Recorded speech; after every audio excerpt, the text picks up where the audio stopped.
Réveille-toi.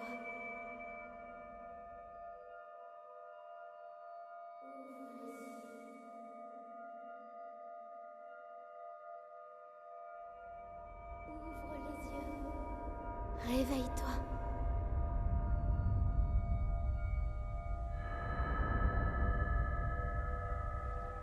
Ouvre les yeux, Link.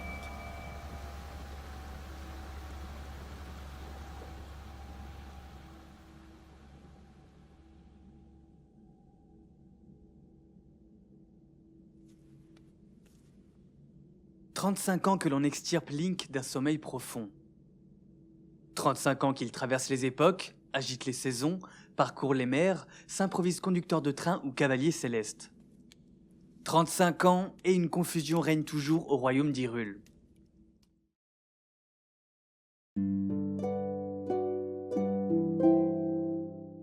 Certaines personnes appellent la série The Legend of Link à remarquer avec amusement Eiji Aonuma, producteur de The Legend of Zelda. Car, dit-il, le plus souvent, à part apercevoir la princesse au début et à la fin du jeu, ce sont bien les exploits du chevalier en tunique verte qui sont au centre de l'attention. Au point que les profanes continuent de confondre son nom avec celui de Zelda. I did it! I freed the sages, defeated Ganon, and saved the princess! Yes, and for years to come, people will speak of the legend of Zelda. Yes, the legend of... Wait, what? Oh, c'est Monsieur Zelda qui revient. Alors vous l'avez sauvé la princesse... comment qu'elle s'appelle déjà? Le fruit d'une grande méprise, mais qui n'est pas anodine. C'est ce qui arrive quand un personnage ne sert que de prétexte. Zelda, toute charismatique soit-elle dans sa robe ornée du blason de la famille royale, n'est qu'une parure. Le moyen de masquer le véritable objectif de Link. Cet objectif, avant même que les fans ne commencent à se poser la moindre question à ce sujet, pour la plupart trop jeunes qu'ils étaient pour cerner ce qu'on cherchait à leur transmettre, un homme l'a compris. À travers un triptyque qui a marqué l'histoire du jeu vidéo, il a identifié la machine qui se met en branle à chaque fois que Link est tiré de son lit. 3 fragments qui se nourrissent les uns les autres et résument à eux seuls l'essence de The Legend of Zelda. Tout a commencé à l'aube des années 90, quand un artiste, ayant tout juste quitté les bancs de l'université, s'impliqua dans la création du tout premier jeu de la saga sur Game Boy, Link's Awakening. Yoshiaki Koizumi y éveilla en effet Link à sa nature, sa réelle vocation. Et comme on pouvait s'en douter, cela n'a jamais été de sauver la princesse Zelda.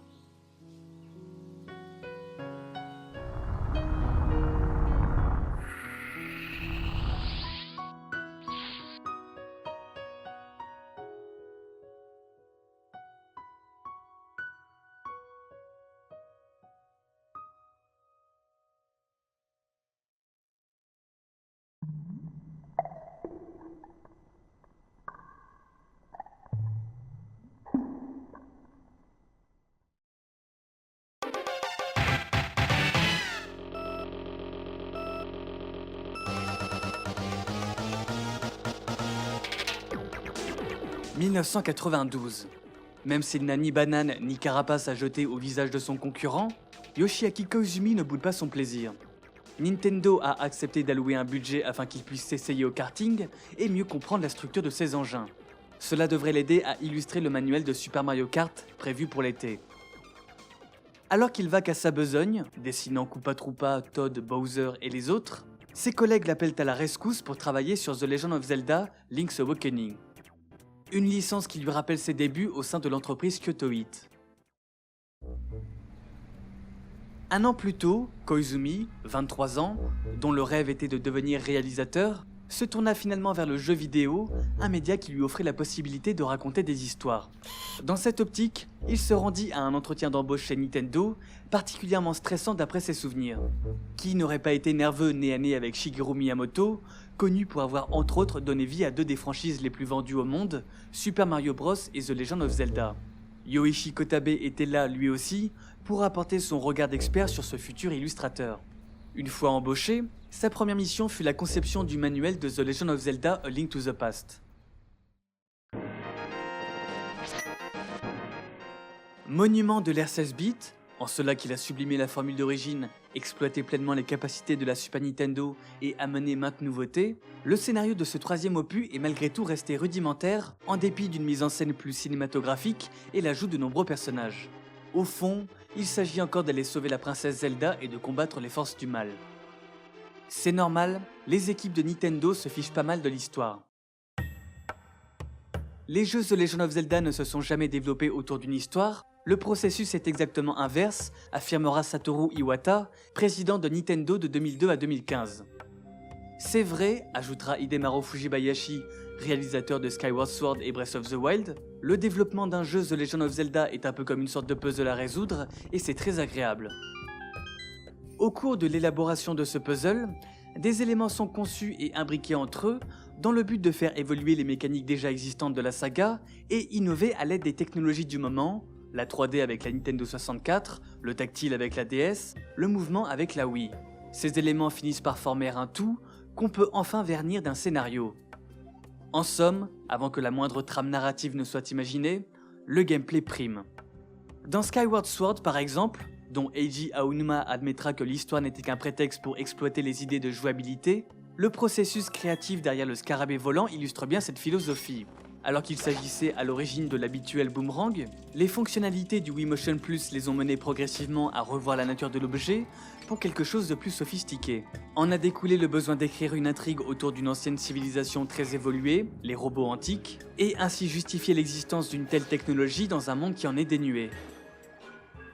Tout comme Zelda n'est que la carotte qui fait avancer le joueur, la mythologie d'Hyrule prend ses racines dans des besoins très pragmatiques. Au scénariste ensuite de coucher sur le papier un script à même de rendre cohérent toutes les idées qui figureront dans le produit final, comme ce fut le cas pour Koizumi avec A Link to the Past.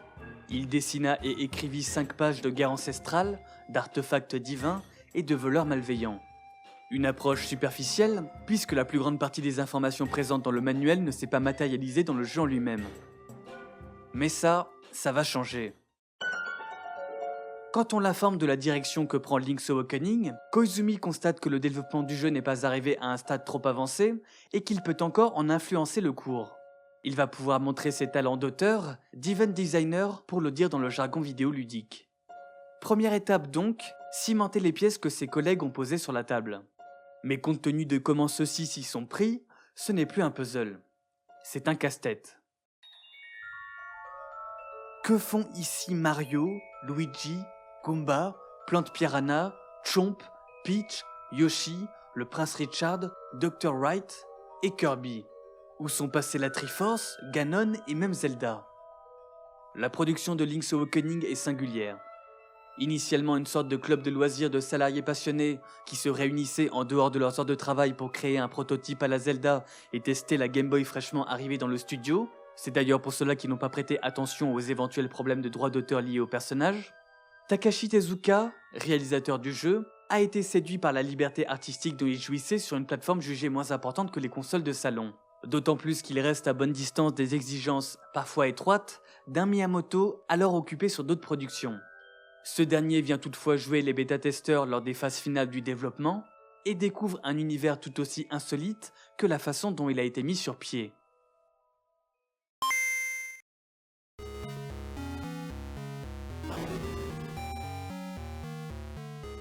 La mer lisse comme un miroir s'est subitement déchaînée.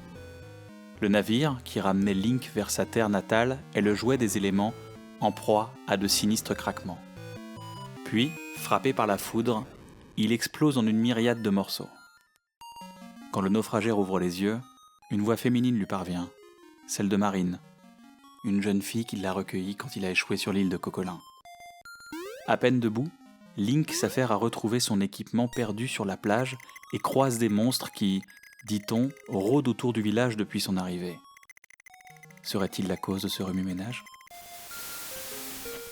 Son épée retrouvée, un hibou se pose sur le sable chaud et lui indique le chemin à suivre pour reprendre le large. Celui qui doit réveiller le poisson rêve est arrivé. On dit que pour quitter l'île, cette personne doit d'abord le réveiller. Étrange. Ne lui suffirait-il pas de bâtir une nouvelle barque ? Soit. Link suit à la lettre les instructions de l'énigmatique rapace et se met en quête de 8 instruments de musique qui auraient le pouvoir de réveiller le poisson. Mais à mesure que le héros sillonne les temples, le mystère s'épaissit et les avertissements des boss se multiplient. « Tu ne connais pas encore cette île ? Tu es vraiment naïf !» s'écrie l'anguille du temple du poisson-chat avant de mourir. « Si le poisson-rêve s'éveille, tout ce qui se trouve sur cette île disparaîtra. »« Ouais, tout !» ajoute le visage au sol du temple du masque. « Toi aussi tu vas perdre si le poisson-rêve s'éveille !» conclut le dresseur d'oiseaux de la tour du vautour. La perspective d'achever ce dessin se ternit. Link ne souhaite aucunement anéantir ce paradis qu'est Coquelin, ni ses habitants, encore moins Marine avec qui il s'est lié d'amitié, elle qui s'est confiée sur son désir de voyage. Le choix est cornélien. Sur une statue à l'effigie du hibou est écrit « Le poisson rêve, s'il ne se réveille pas, tu périras ». Une autre gravure l'éclaire. L'île Coquelin n'est qu'une illusion. Mer, ciel, monstre, humain, rien n'est réel. L'île n'existe que dans les songes du poisson rêve. Il s'éveillera et elle disparaîtra. Folklore ou vérité, Link compte bien en avoir le cœur net.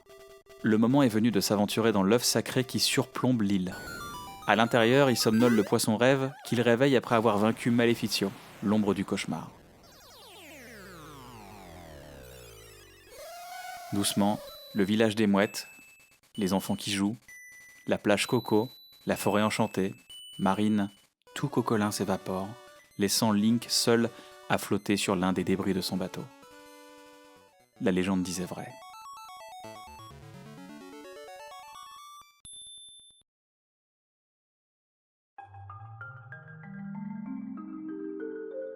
L'atmosphère de ce projet improvisé est pour le moins particulière. Koizumi s'est occupé personnellement des séquences de narration animée. Le coup du rêve peut sembler éculé, surtout que Nintendo a déjà joué cette carte pour Super Mario Bros 2 version occidentale, mais quoi de plus adapté pour justifier la coexistence de Dr. Wright et Yoshi?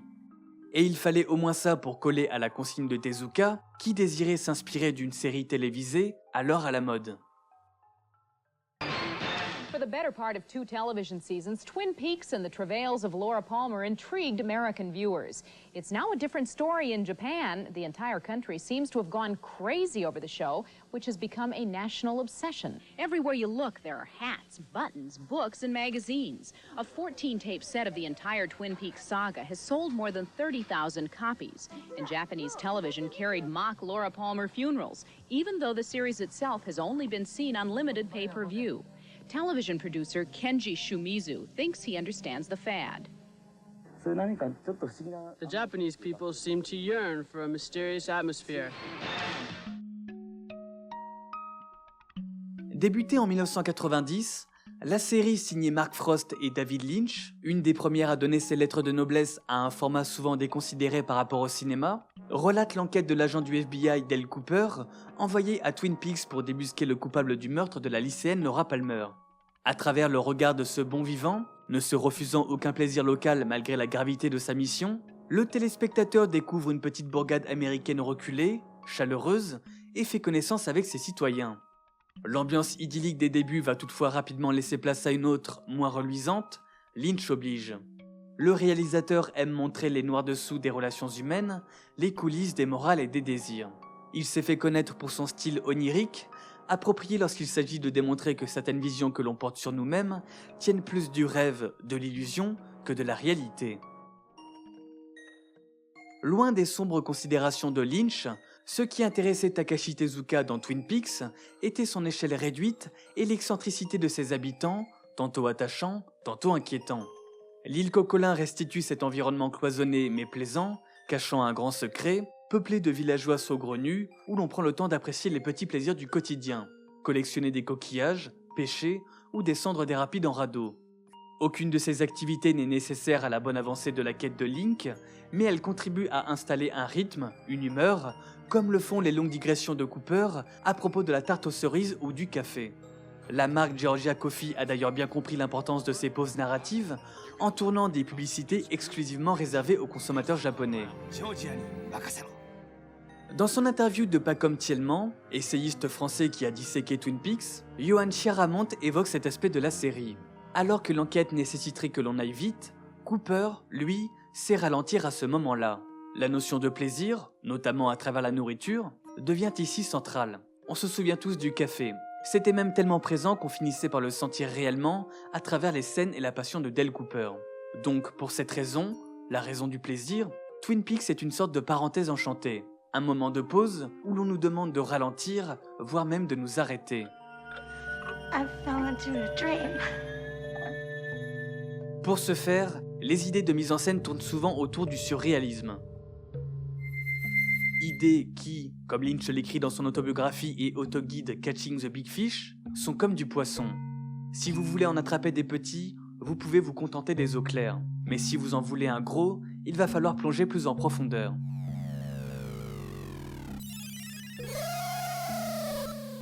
Au bout de sa ligne, Koizumi a capturé le poisson rêve. Sans doute ravi d'avoir pu se nourrir d'un maître du 7e art, le cinéphile marche sur les pas du réalisateur américain. Lui aussi évoque le pouvoir et les limites de son média, le jeu vidéo, sa capacité à immerger le joueur dans une autre dimension et le moment inéluctable où il devra en revenir. Toi aussi tu vas perdre si le poisson rêve s'éveille, affirmait le dresseur au sommet de la tour du vautour. Comprenez, game over. Vous perdrez ce paradis qu'est l'île Cocolin et serez contraint d'éteindre votre Game Boy. Le message se doit toutefois d'être positif, venant d'une firme dont la clientèle se compose principalement d'enfants. Il l'est, comme l'explique le journaliste et écrivain spécialiste en jeux vidéo, Oscar Lemaire.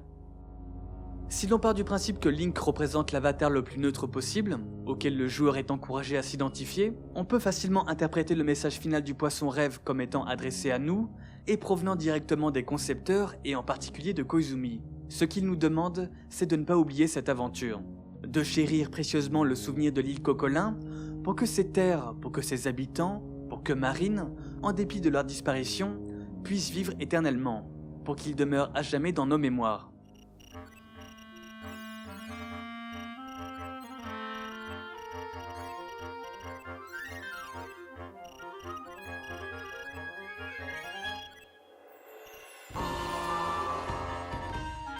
Mission accomplie pour l'équipe de Takashi Tezuka. Link's Awakening est resté vivace dans les esprits et a même été entièrement refait près de 30 ans plus tard sur Nintendo Switch. En attendant, en 1993, Koizumi ne se rend pas compte de l'impact considérable qu'il va avoir sur la saga The Legend of Zelda. Les thématiques qui gravitent autour de Link n'ont été qu'effleurées, mais il fallait poser une première pierre pour qu'émerge une structure propice à davantage d'exploration. Enfin, les ambitions secrètes de l'épéiste au bonnet vont pouvoir être révélées, et c'est un jeu considéré comme l'un des meilleurs de tous les temps qui va s'en charger. ゲームが本格的な構造を持つようになったのはゼルダの伝説夢を見る島からです。これは小泉さんがゼルダシリーズの全体の方向性に強い影響力を持っていたということでしょう。その通りです。あれがシリーズの決め手になったんでしょうね。ゼルダの伝説、神のトライフォースからゼルダの伝説、時のオカリナまで間にゼルダの伝説、夢を見る島を挟まずに直行していたらオカリナは違ったものになっていたかもしれません。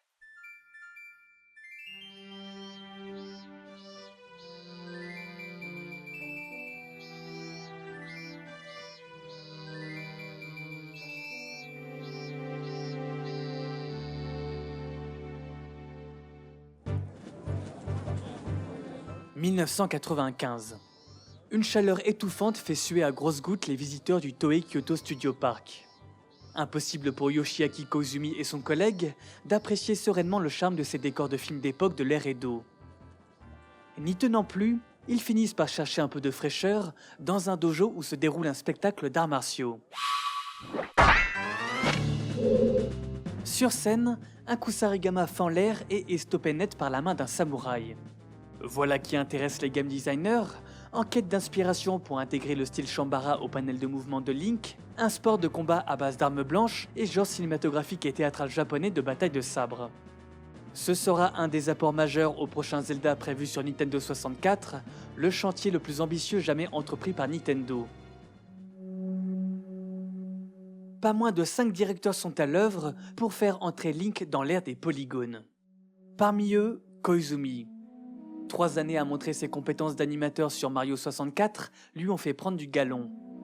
Sur Zelda 64, nom de code du projet, il est chargé du système 3D, de la création de Link, d'Epona, des objets et de la caméra.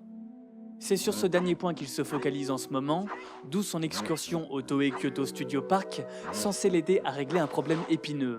Le joueur perd trop facilement de vue son adversaire lorsqu'il en affronte plusieurs à la fois. Le ninja ne semble pas disposé à se laisser désarmer. Empoignant fermement la chaîne de sa faucille, il se met à tourner autour du samouraï. Toru Osawa, collègue de Koizumi et également directeur, transpose mentalement la situation dans Zelda. Le joueur pourrait projeter un Kusarigama invisible sur un Stalfos, verrouillant la caméra sur lui et ne risquant plus de frapper dans la mauvaise direction. Une trouvaille importante dans l'histoire du jeu vidéo. Outre le côté pratique de ce qui sera appelé la visée Z, rapport au bouton de la manette qui la déclenche, Koizumi réfléchit à habiller cette mécanique, à lui trouver une justification narrative. Ainsi créait-il la fée Navi. Et comme d'habitude chez Nintendo, les esprits entrent en ébullition. Que peut scénaristiquement impliquer la présence d'une fée aux côtés du héros? Les choses se précisent lorsque Miyamoto exige sur un coup de tête qu'on n'incarne pas seulement Link adulte, mais aussi enfant. Plus que jamais, il le fait ressembler au personnage qui lui a servi de modèle lors de sa création.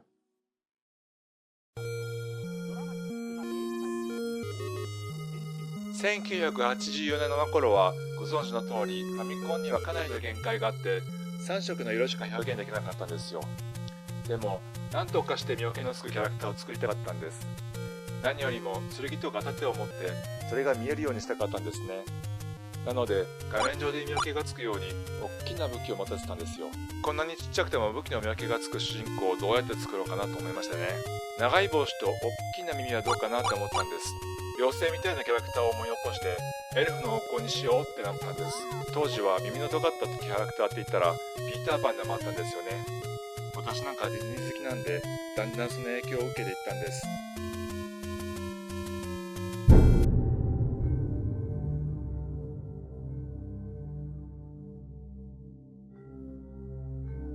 En 1902, Sir James Matthew Barrie est déjà un écrivain et dramaturge célèbre quand il crée Peter Pan. Présent dans quelques chapitres de The Little White Bird avant d'avoir droit à sa pièce de théâtre et son roman, le personnage est rapidement propulsé au rang de mythe, tant par son imagerie puissante que par les thèmes universels qu'il aborde. Peter and Wendy racontent comment, un soir, alors que les parents sont de sortie, Peter Pan et sa fée Clochette font irruption chez les Darling pour les emmener au pays imaginaire. Dès ses premières représentations, l'histoire fascine et la figure de Peter semble vouée à traverser les âges et occulter son géniteur originel à mesure que des auteurs se l'approprient. L'adaptation la plus connue provient des studios Disney, celle qui aiguillonne Miyamoto en 1984. Au moment de poser les bases du premier épisode de The Legend of Zelda, les films qui influencent le créatif japonais relèvent tous de la même thématique. Grand amateur des péripéties d'Indiana Jones, Miyamoto admire Steven Spielberg, réalisateur qui affirme ne pas avoir grandi, dont tous les films ont un rapport avec l'enfance, et qui mettra en scène une décennie plus tard Hook, une suite de l'histoire de Peter Pan avec Robin Williams dans le rôle principal. Ce dernier a d'ailleurs baptisé sa fille Zelda en hommage à son jeu préféré, la boucle est bouclée. Dad. Yes, Zelda? Are you mixing me up with the princess again? Hard to say, you're both pretty magical. Autre influence cinématographique, l'histoire sans fin. L'adaptation du roman de Michael Ende se veut, comme Peter Pan, une mise en abîme. La lecture d'un livre magique permet à Bastien d'intégrer le monde de Fantasia pour vivre une aventure dont il est le héros. Que ce soit Ende ou Barrie, tous deux réfléchissent au pouvoir de leur fiction, comme l'a spécifié dans son étude sur le sujet Amélie Maxwell, doctorante à l'université d'Ottawa. Et bien que nous ne puissions pas nous envoler avec Peter Pan comme Wendy a pu le faire, nous pouvons accéder au même sentiment de légèreté en lisant leurs aventures, des aventures qui nous font oublier le monde duquel nous faisons partie, jusqu'à perdre de vue la chaise dans laquelle nous sommes assis en leur compagnie.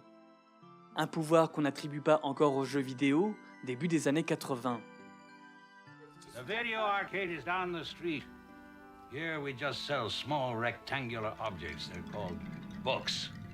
Require a little effort on your part and make no beep beep beep beep beeps. On your way. En plein âge d'or de l'arcade, Miyamoto et d'autres s'attellent à offrir aux joueurs le même sentiment d'évasion que procure la littérature ou le cinéma. Il fait de Link un Peter ou un livre de l'histoire sans fin, l'intermédiaire entre le joueur et un monde fictionnel. Link est un lien. Muet et nommable, il a vocation à s'effacer derrière la personne qui lui dicte ses mouvements, manette en main. Quant au royaume d'Hyrule, il correspond à Fantasia ou au pays imaginaire. Le pays imaginaire somnole en l'absence de Peter Pan et ne reprend vie qu'à son retour, note Amélie Maxwell. De la même façon que Fantasia et Hyrule s'immobilisent à la fermeture du livre et l'extinction de la Nintendo, n'attendant que le retour de leur héros pour s'animer de nouveau. Et s'ils s'animent côte à côte, on discerne vite leurs traits communs.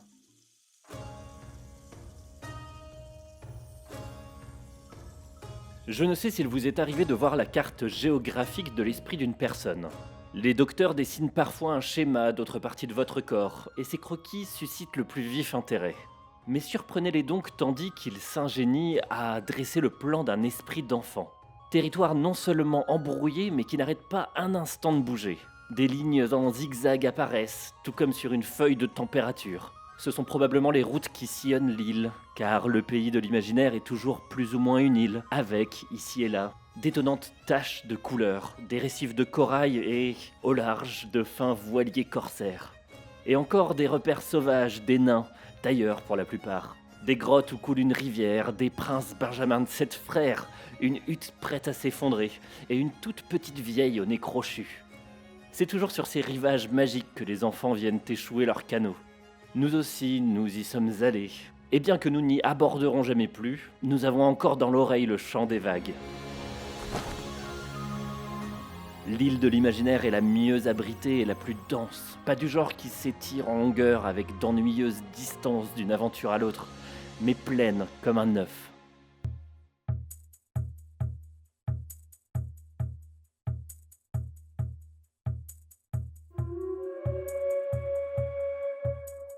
Même si rien n'indique qu'il ait lu le roman de Barry, Miyamoto devait s'y attendre. Lorsqu'une œuvre se fonde sur un mythe, elle ne tarde pas à croiser son chemin. Cela se vérifie particulièrement à partir de Link's Awakening, quand Koizumi a réfléchi sur la nature de Lilien aux oreilles pointues.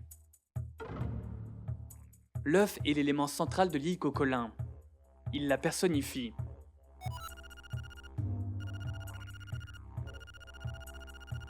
L'œuf est un petit espace confortable où la notion du temps n'existe pas.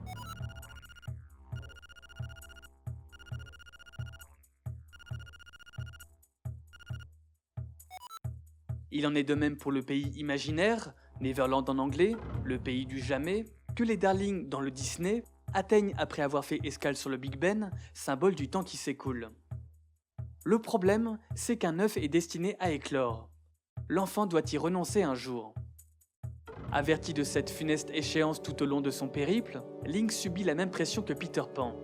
Malgré le fait que le pays imaginaire exerce un pouvoir revitalisant sur Peter Pan, il n'est pas pour autant imperméable aux différents rappels du temps que l'enfant refuse, fuit, mais qui s'immiscent tout de même dans un monde créé pour les éviter.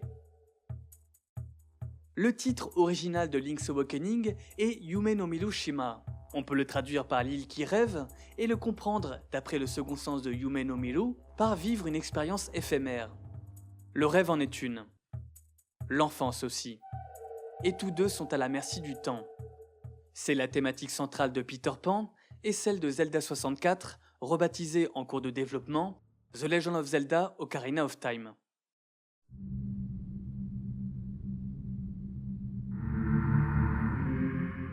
Peter Pan est un fugitif. La vieillesse et la mort sont à ses trousses, cherchant à le déloger de sa planque, le pays imaginaire. Cette perspective hante l'enfant volant par le biais de son ennemi juré, le capitaine Crochet, dont le teint de bistre est celui d'un cadavre enfumé. Crochet partage cette angoisse, poursuivi par un crocodile transportant dans son ventre un réveil, dont les sinistres notes ne l'aident pas à se lever le matin, mais lui rappellent qu'un jour il entamera son dernier sommeil. Tic, tac. Tic, tac. C'est la sonate du temps qui passe, venue dévorer tout ce qui se trouve sur son chemin. Link n'y échappera pas. Il n'y a officiellement aucun lien chronologique entre Link's Awakening et Ocarina of Time. Le second est pourtant la suite spirituelle du premier. Il raconte ce que traverse Link une fois sorti de l'île Cocolin, de l'enfance, prenant ici l'apparence de la forêt Kokiri. C'est dans ce lieu reculé que démarre l'histoire du nouveau chef-d'œuvre de Nintendo, qui résonne avec celui de James Barry.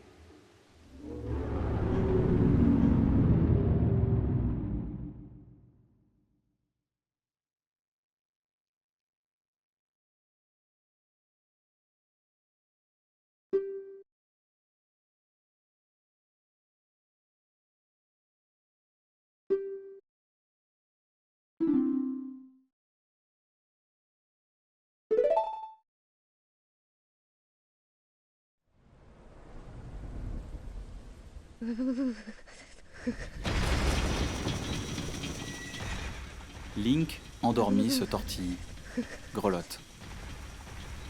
Ses songes prophétisent son entrée imminente dans le froid univers des adultes.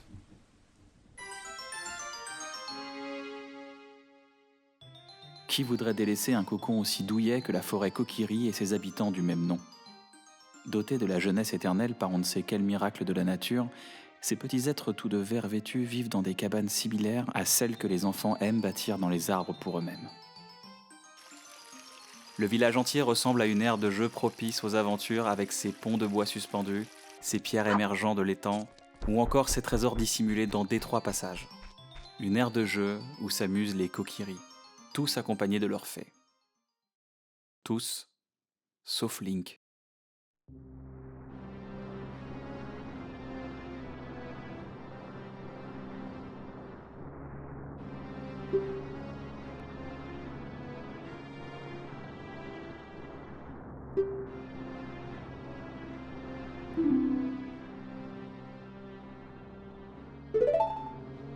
Link ne l'apprendra que plus tard, il est un intrus.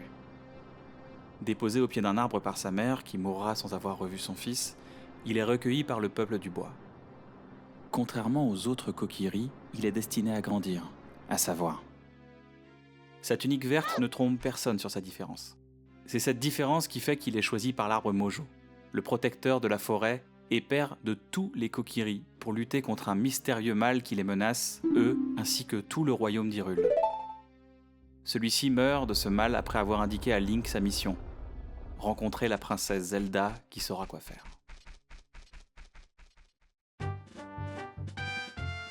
À la lisière de la Sylve qu'il quitte pour la première fois, Link est pris de vertige face à l'immensité de la plaine d'Hyrule.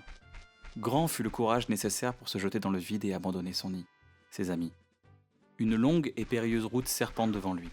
Heureusement, Link peut compter sur deux alliés de choix, Kaepora Gaepora, un hibou curieusement au courant de la marche à suivre, et la fée Navi.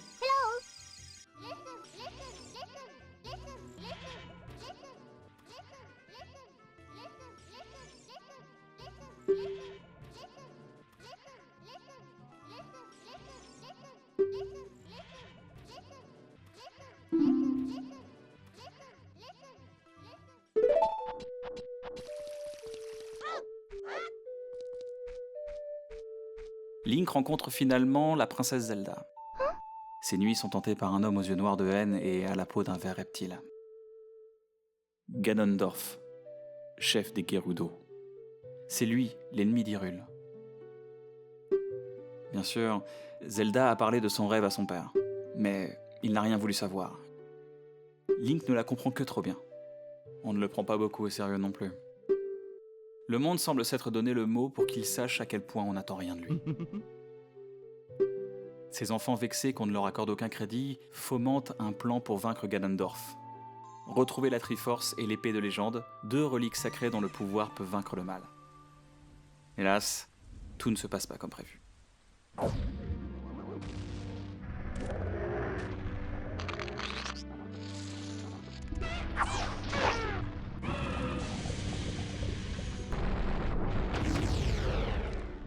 Après avoir affronté de terribles créatures, Link retire l'épée de son socle et un sommeil profond s'abat sur lui. Ganondorf s'empare de la Triforce à sa place. Link ouvre les yeux, s'examine et constate que son corps est devenu celui d'un adulte. Son esprit d'enfant, lui, demeure inchangé. 7 ans se sont en réalité écoulés. C'est Roru, le gardien des lieux, qui a endormi le héros afin de le protéger et qu'il devienne assez fort pour manier l'épée de légende. il peut désormais poursuivre sa quête et affronter Ganondorf, devenu souverain d'un Hyrule brisé. Sécheresse, âge glaciaire, éruption volcanique, partout se sont produits des catastrophes provoquées par Ganondorf. Mais le plus dur pour Link est sans conteste le vol de son enfance. Check, un mystérieux individu qui s'avérera être Zelda, compatit. Présent dans l'entrée de chaque temple, il réconforte le jeune homme avec des aphorismes vantant les vertus du temps qui passe, la valeur d'une amitié qui dure, l'union de deux personnes qui se disent oui pour la vie.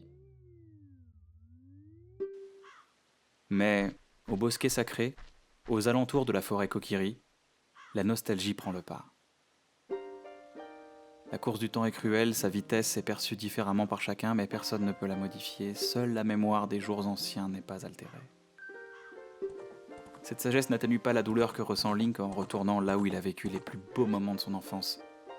Aucun de ses anciens amis ne le reconnaît.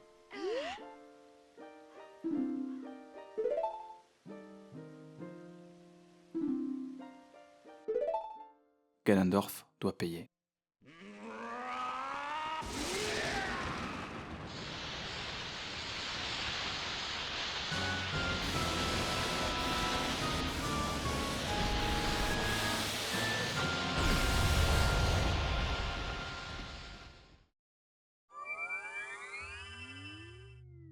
Après bien des péripéties, l'incarnation du mal est expédiée dans le néant par les sages d'Hyrule.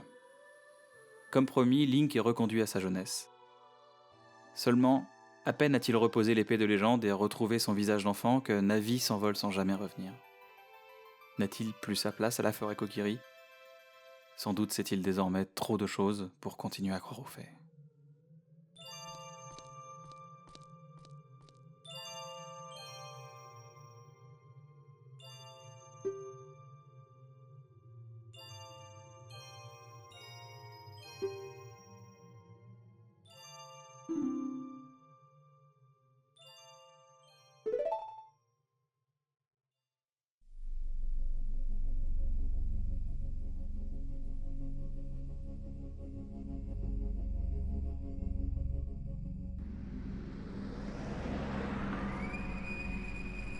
Trois années à baver devant des bandes annonces d'Ocarina of Time ont rendu les joueurs très impatients.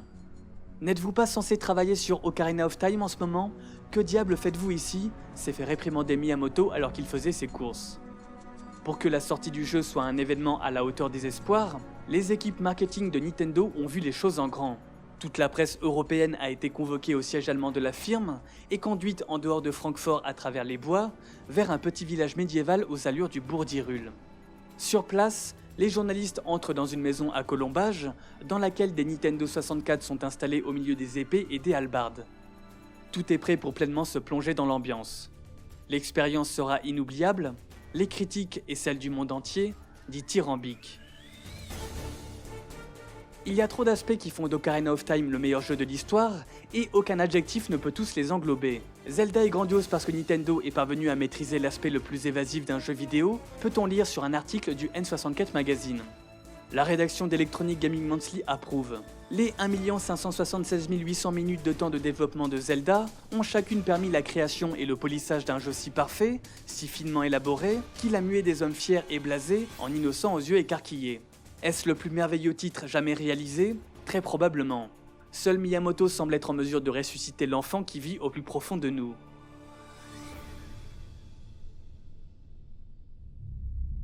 Les intentions derrière Ocarina of Time font mouche. Cependant, trop occupés à s'émerveiller devant les richesses du titre de Nintendo, les joueurs font l'impasse sur un détail crucial. Personne ne s'inquiète du sort réservé à Link au terme de l'histoire. Piégé entre l'homme qu'il n'est plus et l'enfant qu'il ne peut plus être, une grande menace plane sur lui. Il est bien parti pour intégrer la famille des enfants tristes.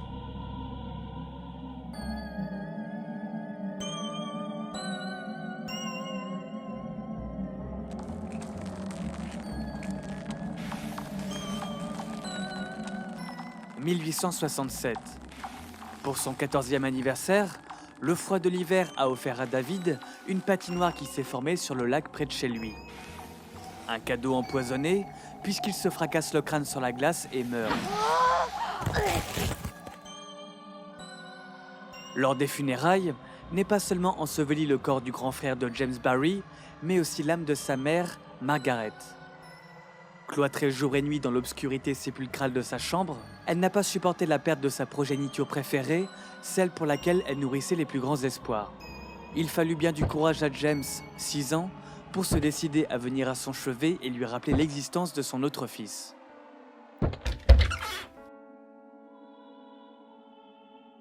Je suis entré très excité. Mais la chambre était sombre et quand j'entendis la porte se fermer, aucun son ne venant du lit, je pris peur. Je ne pouvais plus bouger. Après un certain temps, j'ai entendu une voix lasse, une voix qui n'avait jamais été ainsi. « C'est toi ?» Ce ton m'a fait si mal que je n'ai pas répondu, mais la voix a répété plus anxieuse. « C'est toi ?» J'ai cru qu'elle parlait au garçon mort, et je répondis d'une petite voix solitaire. « Non, maman, ce n'est que moi. » Alors j'entendis un cri. Ma mère se tourna dans son lit et, malgré la pénombre, je compris que ses bras étaient tendus vers moi.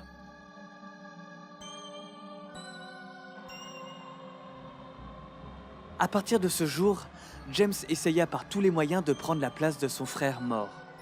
Sinistre ambition qui préluda un jeu plus sinistre encore, en multipliant les questions concernant David, il espéra dresser dans son esprit un portrait suffisamment détaillé pour imiter sa gestuelle et son comportement. Des interrogatoires durant lesquels il remarqua que le seul réconfort que sa mère trouvait, c'est que par sa mort, David resterait éternellement un enfant. En ne grandissant lui-même jamais, peut-être James pourrait-il ressusciter sa mère d'avant le drame. Quand il se mit à porter les vêtements du défunt, la troublante transformation était achevée. « C'est la naissance de Peter Pan », affirme Caitlin Kelly l'aînée. Jamie devient David, Jamie devient Peter Pan et David, et Jamie joue à l'enfant mort. Dans son livre « Peter Pan ou l'enfant triste », la psychanalyste se penche sur le mythe du garçon qui ne veut pas grandir, en le mettant en parallèle avec son auteur, James Barry, son propre passé et le témoignage de ses patients. Son constat est le suivant. Les bébés pour qui la sensation d'être a été interrompue par un événement tragique courent le risque de devenir des enfants tristes qui voltigeront dans le temps à la recherche d'un morceau perdu de leur enfance. L'avantage d'un tel pouvoir, c'est qu'il offre la possibilité de voyager dans le temps, mais ceux qui ont bien grandi n'osent pas trop se risquer à voltiger comme Peter Pan, de peur de basculer en arrière dans le pays du jamais-jamais. Link encourt ce risque à présent. Les décès de sa mère et de son père spirituel sont assez d'événements tragiques pour dérégler le cours normal de son existence. Ils l'ont forcé à grandir prématurément. Reste à savoir si, maintenant qu'il a accompli sa destinée, il peut en sentir indemne. Car ce ne fut pas le cas de James Barry. Malgré une carrière brillante, dont le prestige n'est probablement pas étranger à son traumatisme, comme s'il s'était donné pour mission de dépasser les rêves les plus fous de sa mère pour David, il est resté un homme réputé asexué, sans descendance, côtoyant principalement des enfants, notamment en devenant le tuteur de ceux qui lui inspireront les darlings.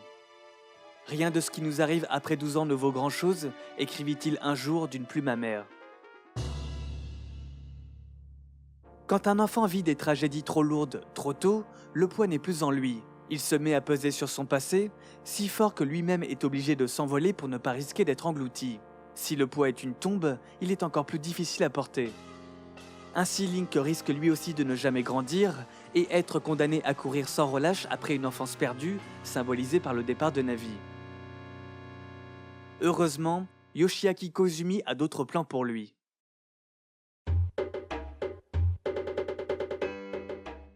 Le désormais vétéran de Nintendo ne s'attendait pas à rempiler de sitôt après le développement d'Ocarina of Time, mais le succès commercial du jeu incita la firme à lancer le chantier d'un nouveau Zelda. Et ce, à moindre frais. L'inconvénient, c'est que les délais vont obliger les développeurs à recycler beaucoup de contenu déjà existant, ils n'ont qu'une année pour tout boucler. En revanche, Koizumi va pouvoir bénéficier de la même liberté que pour le hors-série Link's Awakening, écarter une fois de plus les sempiternels Triforce Zelda Ganondorf, et approfondir sa thèse sur le héros du temps. On peut dire que dans Majora's Mask, Koizumi a livré sa vision du monde dans tout le jeu, confiera Eiji Aonuma, avant que le concerné n'ajoute « J'y ai mis tout ce que j'ai vu au cours de mes 30 années sur cette terre ». Le tout encore sous influence de Tezuka et son goût pour les personnages suspects de Twin Peaks.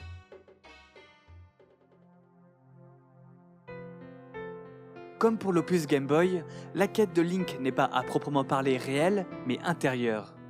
Afin de le propulser dans une dimension introspective similaire à l'île Cocolin, Koizumi emprunte à Alice au Pays des Merveilles son terrier du Lapin Blanc. Link accède à Termina, le pays où se déroule l'action, en chutant dans un gouffre. L'hommage est opportun, l'héroïne imaginée par Lewis Carroll évoque à sa façon la peur de grandir. Car il s'agit bien là de la thématique qu'il souhaite approfondir. La nécessité de grandir, de quitter le rêve sous peine qu'il devienne cauchemar. L'ennemi qui succède à Ganondorf doit donc incarner le sort qui attend Link s'il s'entête à vouloir redevenir le Kokiri d'antan. Au grand soulagement des programmeurs qui n'auront pas à créer tout de zéro, il y a un personnage dans Ocarina of Time qui correspond parfaitement à cette description. On peut l'apercevoir au fin fond des bois perdus.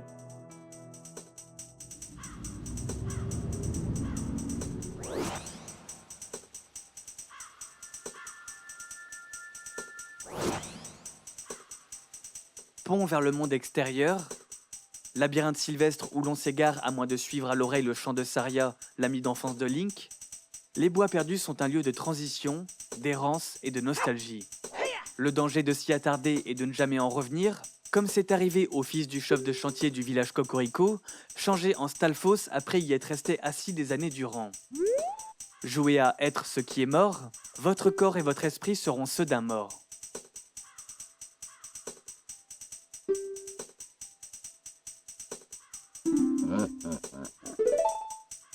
Les bois perdus voient aussi de nombreux enfants s'y perdre. On les appelle les Skull Kids et intéressent particulièrement Yoshiaki Koizumi. Tandis qu'ils se montrent inoffensifs envers les jeunes âmes, ils attaquent tout adulte qui croise leur chemin en ennemi absolu de ceux qui ont grandi.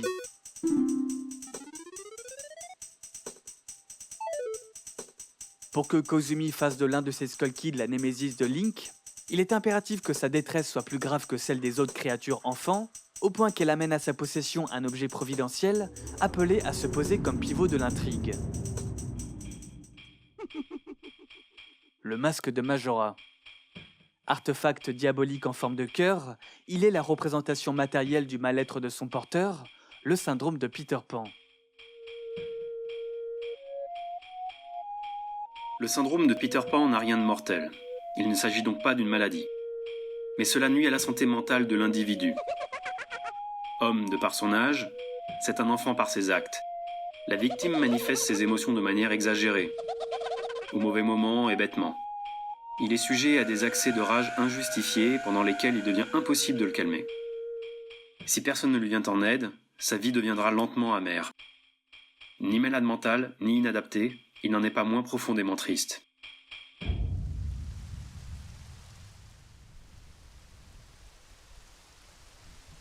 Un jour froid et pluvieux sur la plaine de Termina, les deux fées Taya et Tael cherchent un abri. Elles tombent alors sur un Skull Kid, frigorifié, et, par-dessus tout, désespérément seul. Il explique avoir été abandonné par ses amis après une chamaillerie. Attendris, les fées se rapprochent et lui offrent la chaleur de leur compagnie.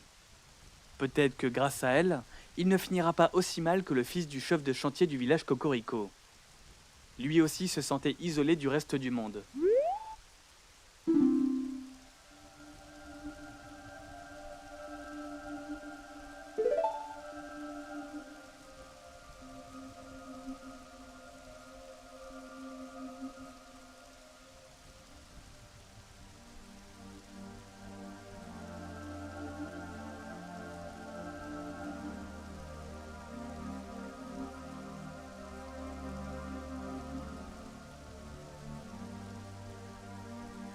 Fléau de notre société, la solitude affecte adultes comme enfants.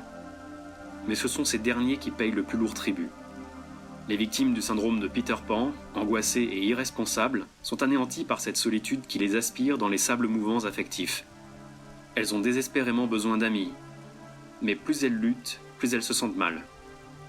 La victime tente par tous les moyens de dissimuler sa tristesse sous un air de gaieté et d'insouciance, supercherie qui marche souvent, pendant quelque temps du moins. Puis, finalement, son manque de maturité décourage ceux qui l'aiment. Leur déception vous semble injustifiée et leur dégoût quelque peu prématuré? Attendez de voir les choses avec leurs yeux et vous comprendrez pourquoi ils désirent se débarrasser de ce personnage. Quelques jours ensemble suffisent à faire comprendre au fait que Skull Kid ne souffre pas de solitude sans raison. Ses mauvais tours attisent la colère de tous ceux qu'il fréquente. À l'origine de cette attitude, une trahison. Autrefois, il comptait parmi ses amis 4 géants qui, un jour, décidèrent d'aller veiller sur les habitants du bourg-clocher, la ville au centre de Termina. Brusquement seul, incapable de comprendre l'importance qu'accordent les hommes à leurs responsabilités, Skull Kid s'estima laissé pour compte.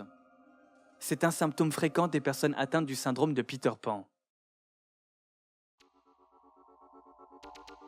Si, en 1983, Dan Kiley a baptisé ce syndrome d'après le personnage de Barry, un syndrome non reconnu officiellement par les médecins mais révélateur d'une réalité que beaucoup observent, c'est qu'en étudiant le conte, il a découvert sa face sombre. En lisant attentivement le texte original de la pièce, une réalité terrifiante m'a paru. Quel que soit mon désir de croire le contraire, Peter Pan est un jeune homme profondément triste. Le roman et la pièce laissent assurément de nombreux indices indiquant la peine de cet impérissable jeuneau, et, contrairement au Disney, sont loin de faire l'éloge absolu de l'enfance.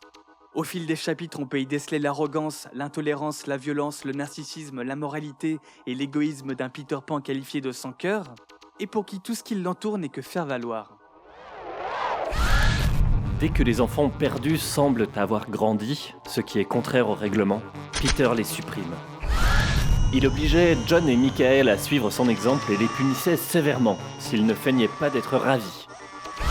Une des spécialités de Peter consistait à changer de camp au beau milieu de la bataille. Ils avaient baptisé Peter Pan le grand-père blanc et se prosternaient devant lui. Il y prenait un tel goût que cela n'améliorait guère son caractère.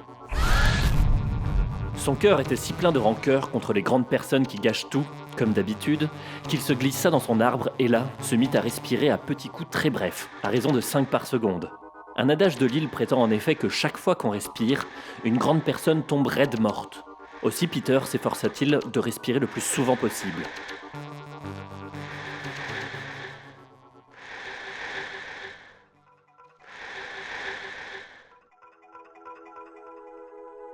Fruit d'un esprit ignorant encore ne pas être au centre de l'univers, les défauts infantiles sont censés s'amenuiser à mesure que l'individu gagne en maturité. Chez Peter Pan et Skull Kid, cela n'arrive jamais. Un cercle vicieux se dessine alors, l'étrangeté et l'irresponsabilité de leurs actes repoussent, les plongent dans la solitude et parfois les font verser dans la malfaisance. Barry suggère que l'alter ego de Peter est un pirate, à noter Dan Kiley. Avec suffisamment de temps et d'espace, Peter pourrait très bien devenir aussi cruel et peu soucieux d'autrui que sa némésis, le capitaine Crochet. Cela me semble tout à fait plausible, et c'est pourquoi je qualifierais le style de vie de celui qui souffre du syndrome de Peter Pan de comportement de pirate.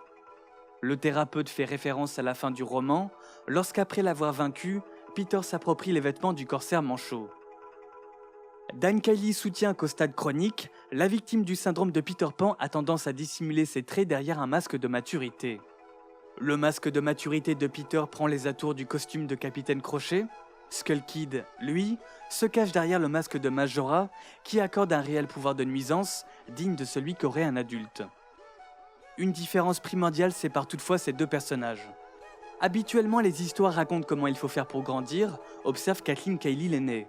Peter Pan raconte comment on peut rester sur place, pour toujours, en s'installant au pays du jamais-jamais. Ce n'est pas ce que souhaite transmettre Koizumi. Dans un Japon où la communauté prime sur l'individu, Son The Legend of Zelda Majora's Mask s'inscrit dans la lignée de ces histoires habituelles qui offrent des pistes à ceux qui voudraient mûrir.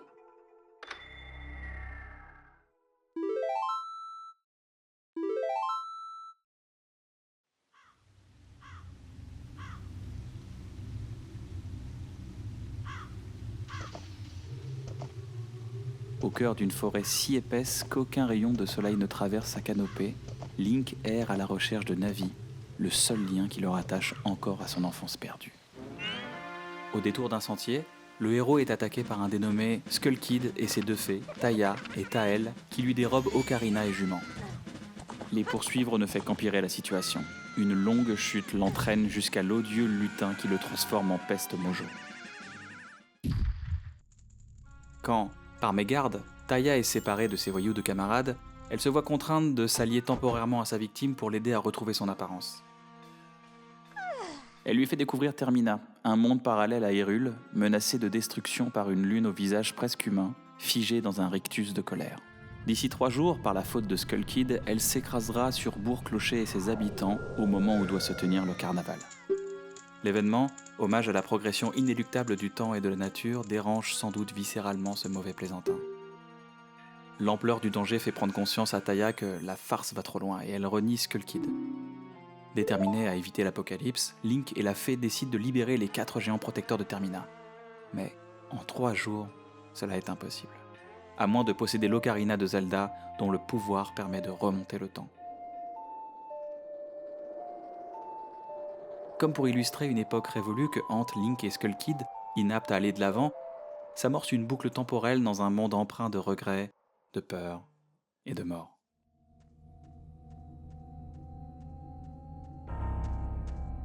Au sud, au nord, à l'est, à l'ouest, d'illustres personnages perdent la vie.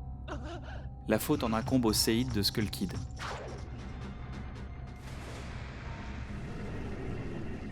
Le marais et la mer ont été empoisonnés, les montagnes recouvertes de glace éternelle. Les morts, empêchés de reposer en paix, hantent les replis de la vallée d'Ikana. Mais c'est dans les rues du populeux Bourg-Clocher que Link se heurte le plus au chagrin. Forcé de revivre sans cesse les mêmes 3 jours, le désespoir des uns et des autres n'a plus de secret pour lui.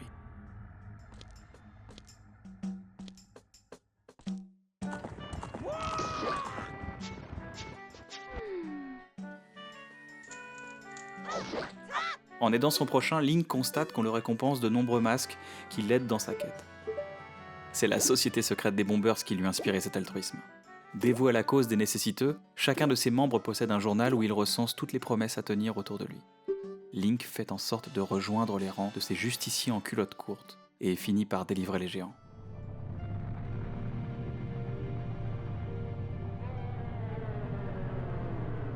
La lune est repoussée in extremis. Le masque de Majora quitte alors Skull Kid, réduit à l'état de pantin désarticulé, et se réfugie sur l'astre nocturne et grimaçant. Link, lancé à sa poursuite, contemple alors un spectacle pour le moins inattendu.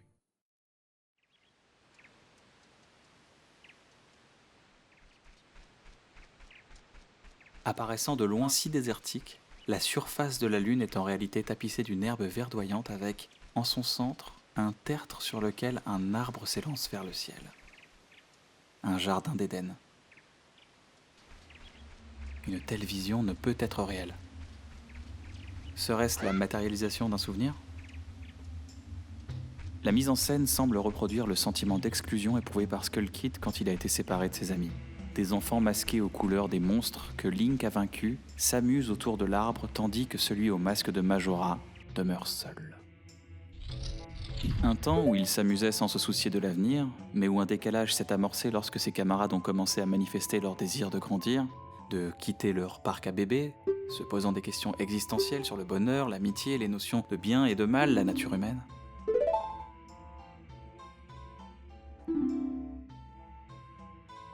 Quel est ton vrai visage ? Demande l'enfant au masque de Scorn. Link va lui montrer. Son nouveau masque, le plus puissant de tous, est la concrétisation de tous les services qu'il a rendus à Termina. Tous les habitants ont profité du dévouement de Link pour les aider à se sentir mieux en cette période trouble.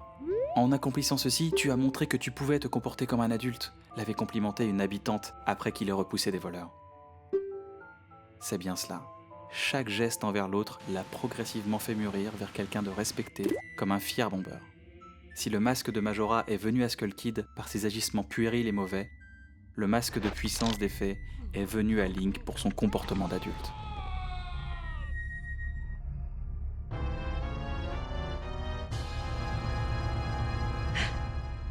En le revêtant, il en devient effectivement un, prêt à en découdre alors qu'il pénètre l'arène finale.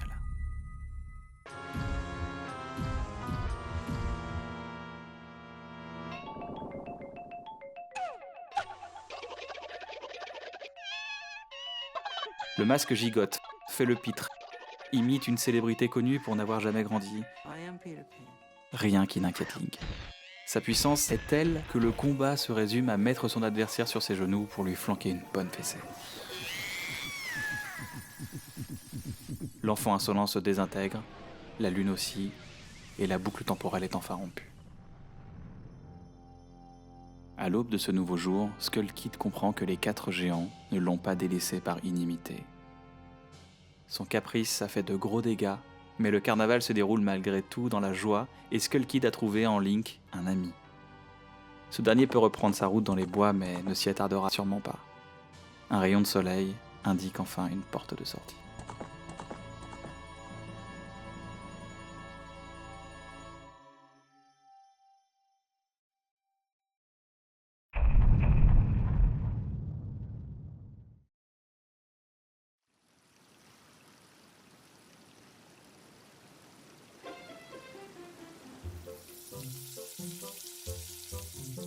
Un samedi après-midi, attirés par l'odeur du curry, 2 cadres de Nintendo passent la porte d'un restaurant indien de Kyoto. Shigeru Miyamoto prend enfin le temps d'inviter Yoshiaki Koizumi à déjeuner et lui faire part de son désaccord envers certaines facettes de son travail. Il y avait certains concepts fondamentaux que nous avions tous deux évité d'aborder, se souviendra Miyamoto à propos de ce repas. Son inquiétude date de la sortie de Mario Sunshine en 2002.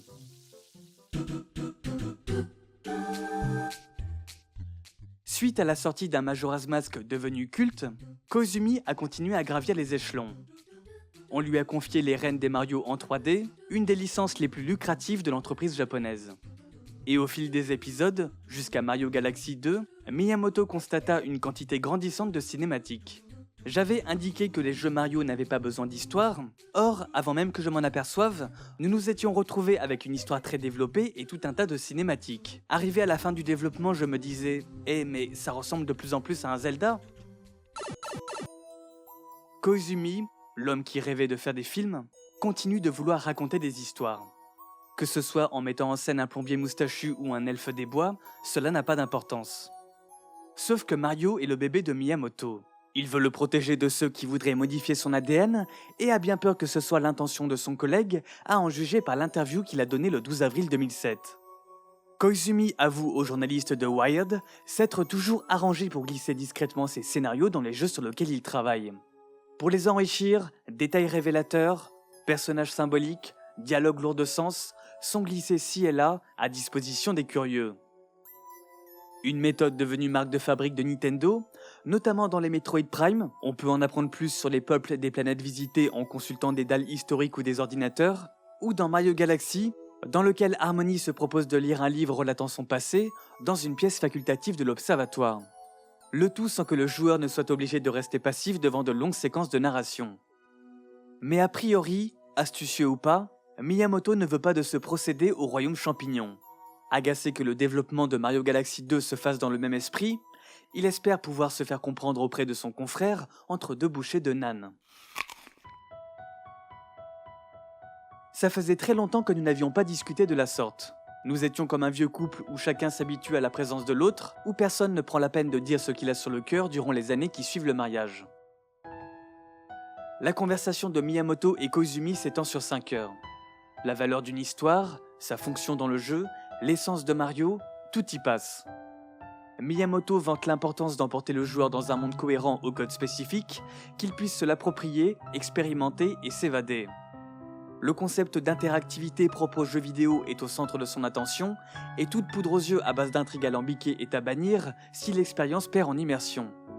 Koizumi se laisse convaincre et admet « Quand je veux faire un jeu, j'ai toujours tendance à vouloir lui donner vie avec une histoire. Mais cette fois, après y avoir mûrement réfléchi, je me suis dit qu'un jeu Mario est peut-être comme un instrument de musique. J'ai compris que notre objectif n'était pas de raconter une histoire, mais de créer un outil. » Bien qu'il ait compris l'idée et s'y soit plié, les Mario 3D n'ont plus jamais bénéficié de background depuis sa conversation avec Miyamoto. Difficile de dire si Koizumi s'accommode de ce cahier des charges sans remords. Le conteur n'a plus eu la moindre opportunité de se mêler à la création d'un Zelda, bien plus adapté à réaliser ses vieux rêves de cinéaste. Il affirme s'identifier à Link plutôt que Mario, et son premier amour vidéoludique date du jour où il a mis la main sur une cartouche dorée au lycée, après avoir délaissé Super Mario Bros 2, version japonaise, trop difficile pour lui. Qu'il en ait besoin ou non, il peut être consolé de constater que l'essence de la saga qu'il a largement contribué à insuffler est restée intacte. Link remplit toujours son objectif avec brio. Mais lequel est-il finalement ?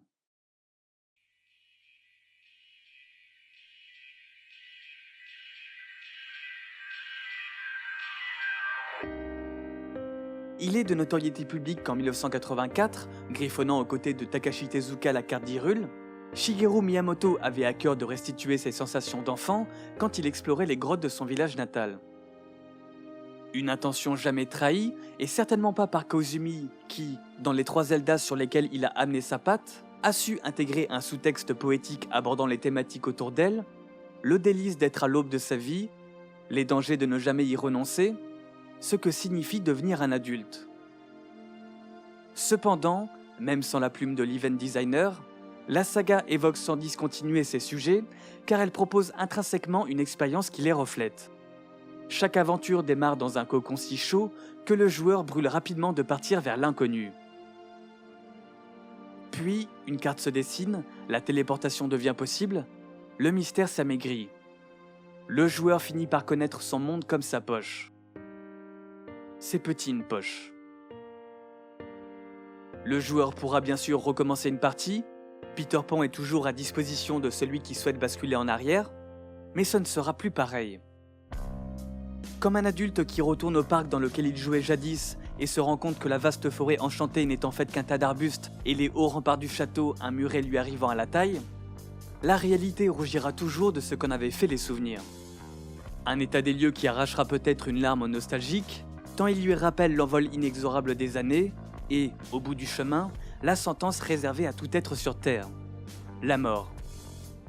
Dans cette tragédie collective, les hommes se serrent les coudes pour se leurrer eux-mêmes et oublier. Link en est un parmi d'autres, pas si éloigné de son copain à casquette rouge. S'il était un instrument de musique, il serait un ocarina, une machine à voyager dans le temps. Car il existe pour rappeler aux joueurs ce que c'est que d'être un enfant.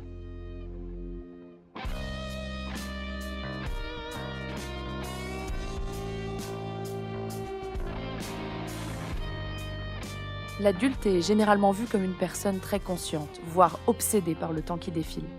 Alors que l'enfant ne s'en préoccupe généralement pas, croyant avoir une éternité de jeu devant lui. Ainsi, le mythe de Peter Pan nous indique des moyens de revendiquer une trêve à sa manifestation humaine. En effet, si l'usure de notre corps est inévitable, nous pouvons tout de même épargner notre esprit en sortant du temps historique, en quittant le monde duquel nous sommes prisonniers, en lisant un roman, en regardant un film ou en jouant à un jeu. Activité grâce auquel nous nous rendons compte que notre emprise sur le temps historique est insuffisante pour l'arrêter certes, mais nous permet au moins de le ralentir.